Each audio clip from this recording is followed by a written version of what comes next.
અધિવેશનનું આયોજન। મુખ્યપ્રધાન ભૂપેન્દ્ર પટેલ અધિવેશનમાં ઉપસ્થિત રહ્યા। સંમેલનમાં સાંસદ નરહરી અમીનનું મોટું નિવેદન સામે આવ્યું।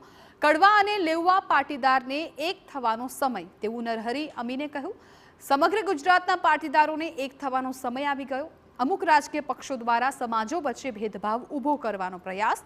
રાજકીય પક્ષોની વાતોમાં ન આવી તમામ સમાજોને સાથે રહેવાની જરૂર। પાટીદાર સમાજ હંમેશા તમામ સમાજને સાથે લઈને ચાલે છે। સાંસદ નરહરી અમીન, એમએલએ હર્ષદ પટેલ સહિતના લોકો હાજર રહ્યા હતા।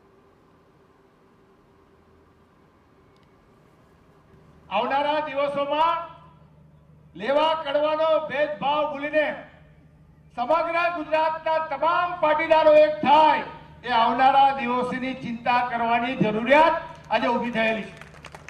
દેશમાં જ્ઞાતિવાદના નામે કોમ વચ્ચે વૈમનસ્ય ઊભું થાય એ દિશામાં અનેક રાજકીય પક્ષો જ્યારે માહોલ બગાડવાનું કામ કરી રહ્યા છે ત્યારે આપણે પણ પાટીદાર સમાજે સંગઠિત થવાની મારી દ્રષ્ટિએ તાકીદે જરૂરિયાત છે।